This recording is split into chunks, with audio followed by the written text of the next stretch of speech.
नमस्कार, मैं professor S Narayan Raju YouTube channel में आप सबका मैं स्वागत करता हूँ। संत श्री गोस्वामी तुलसीदास द्वारा रचित श्री रामचरितमानस के सुंदर कांड से संबंधित विभिन्न पदों की व्याख्या की इस श्रृंखला में आज मैं और एक पद की व्याख्या करने जा रहा हूँ। सबसे पहले अब युद्ध का आरंभ मतलब अशोक वन को जो उजाड़ना शुरू किया, कुछ राक्षस आए हैं, उनको भी मारा, अक्षय कुमार को भी मारा। आगे रावण ने किसको भेजा और आगे क्या हुआ, अब इस पद में देखेंगे। सबसे पहले पद देखेंगे। सुनि सुत बद लंकेश रिसाना, पटयसि मेघनाद बलवाना, मारिसि जन सुत बांधे सुताही, देखव कपिहि कहाँ कर आही। चला इंद्रजित अतुलित जोधा, बंद निदान सुनि उपजा क्रोधा। कपि देखा दारुण बट आवा, कटकटाई गर्जा अरुदावा।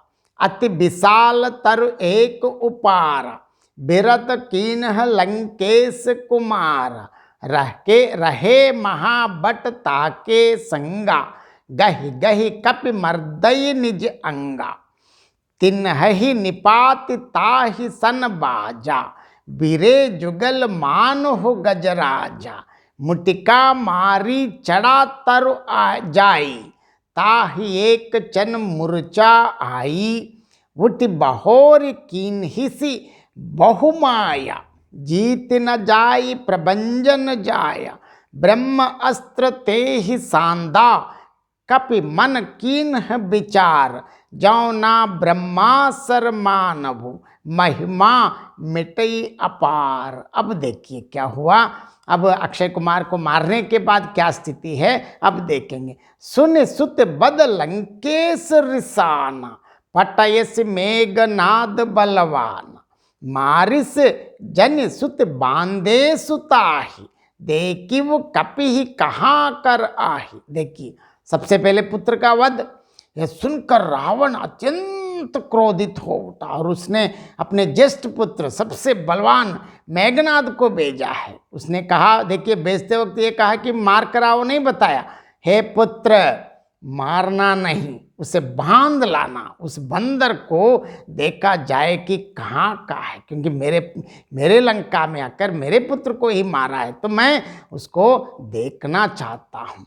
चला इंद्रजित अतुलित जोधा, बंद निधन सुनि उपजा क्रोधा।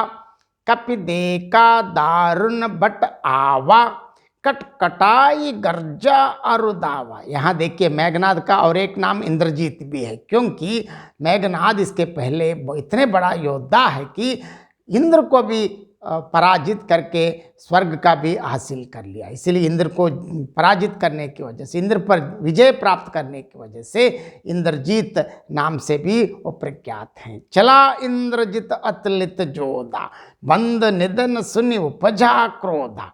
कपि देखा दारुण बट आवा, कटकटाई गर्जा अरुदावा। इंद्र को जीतने वाला अतुलनीय योद्धा मेघनाद चला। भाई का मारा जाना सुनकर उसे बहुत गुस्सा आया, क्रोधित होकर आए हैं। हनुमान जी ने देखा कि अब की भयानक योद्धा आए हैं, तब वे खटखटा कर गरजे और दौड़े। ऐसे दौड़े, देखिए क्या किया। अति विशाल तर एक उपारा, बिरत कीन्हि लंकेश कुमारा। रहे महाबट ताके संघा, गहि गहि कपि मर्दय निज अंगा। उन्होंने तुरंत क्या किया, एक बहुत बड़ा वृक्ष उखाड़ लिया और उसके प्रहार से लंकेश्वर रावण के जो पुत्र मेघनाद को बिना रथ का कर दिया। मतलब सबसे पहले रथ तोड़ के नीचे गिरा दिया है और नीचे पटक दिया, गिरा भी नहीं। उसके साथ जो बड़े बड़े योद्धा थे उनको पकड़ कर हनुमान जी ने अपने शरीर से मसल, एक एक शरीर एक एक अंग से एक एक मसल रहे, मतलब ऐसे मसल रहे हैं कि वो कैसे बचें सोच के भागना शुरू किया है इतने बड़े बड़े राक्षस वीर।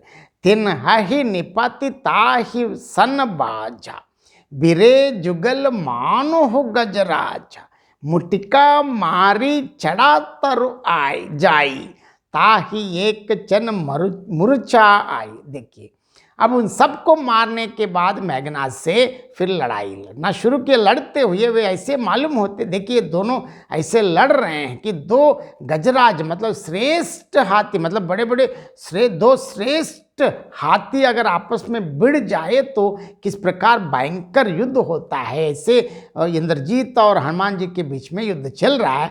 हनुमान जी ने क्या किया, उसे एक गुस्सा मारकर वृक्ष पर जा चढ़ा। इससे गुस्सा मारा, क्या हुआ उसको, क्षण भर के लिए इंद्रजीत मूर्छा आ गई, मतलब मूर्छित हो गए हैं। अब हनुमान जी पेड़ के ऊपर बैठ के देख रहे हैं क्या होने वाला। घुटी बहोर कीन हिस बहु माया, जीत न जाई प्रभंजन जाया।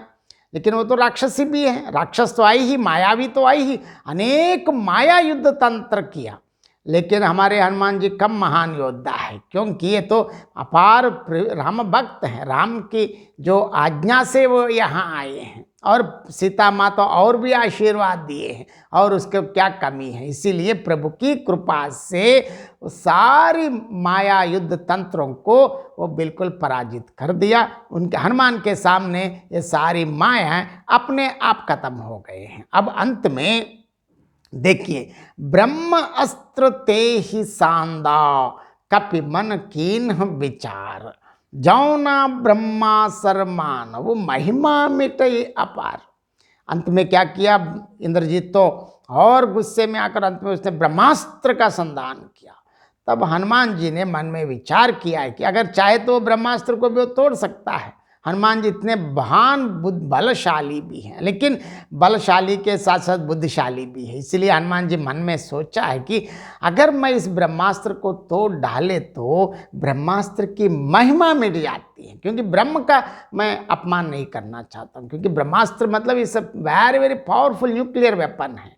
लेकिन इसीलिए उसको मैं चाहे तो 2 मिनट में मैं उसको भी तोड़ सकता हूँ। लेकिन हनुमान जी ने एक क्षण में सोचा, मैं ब्रह्म का अपमान नहीं करना चाहता हूँ, सोचा है।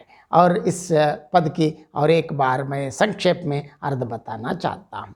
पुत्र का मरना सुनकर लंकेश रावण आग बबला हो उठा, और उसने अपने ज्येष्ठ पुत्र बलवान मेघनाद को भेजा और उनको समझाया है कि हे पुत्र, उसे मारना नहीं, केवल बांध कर ले आना, देखा जाए कि वो बंदर कहाँ का है, मैं देखना चाहता हूँ। इंद्र को भी जीतने वाला अतुलित योद्धा मेघनाद चला। भाई का निधन सुनकर उसके हृदय में बहुत क्रोध होया है।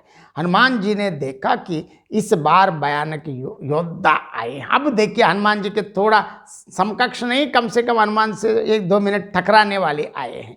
तो वे दांत खटखटा कर गरजे और उस पर ऐसे टूट पड़ा है कि उन्होंने एक बड़ा भारी वृक्ष उखाड़ लिया और उससे लंकेश्वर रावण के जो बेटे को बिना रथ का कर दिया, मतलब उनके रथ को तोड़ डाला है। उसके साथ जो पराक्रमी योद्धा थे उनको पकड़ पकड़ कर हनुमान जी ने अपने अंगों से मसलने लगे। उन्हें मारने के बाद हनुमान जी मेघनाद से अब लड़ाई शुरू की, लड़ना लगे। मानो 2 श्रेष्ठ हाथी आपस में भिड़ने से क्या होता है वही हो रहा है। मेघनाद को एक घूंसा मारकर हनुमान जी वृक्ष पर जा चढ़े। इस घूंसे से मेघनाद को क्षण भर के लिए मूर्छा आ गई है, और तुरंत सचेत होकर फिर उठकर उसने बहुत अलग प्रकार की माया युद्ध तंत्र प्रकट किया, युद्ध तंत्र रचने लगा। लेकिन परंतु पवन पुत्र हनुमान, वो भी राम प्रिय भक्त, राम के आशीर्वाद से युक्त, सीता माँ के आशीर्वाद से युक्त हनुमान जी के सामने ये सारी मायावी युद्ध तंत्र काम नहीं आया है, उससे जीते नहीं जा सके। तब क्या किया, जब अंत में मेघनाद ने ब्रह्मास्त्र का संधान किया, तब भी देखिए ब्रह्मास्त्र तो डाल दिया, लेकिन अब हनुमान जी क्या सोच रहे हैं देखेंगे। जाओ ना ब्रह्मा सर मानो महिमा मिटई अपार, क्योंकि हनुमान जी सोच रहे हैं कि अगर मन में ये विचार किया है कि अगर मैं यदि इस ब्रह्मास्त्र का सम्मान ना करूं और इसे व्यर्थ कर दूं तो इसकी अपार महिमा मिट जाएगी, तो इसकी महिमा को मैं मिटाना नहीं चाहता हूँ। बहुत बहुत धन्यवाद।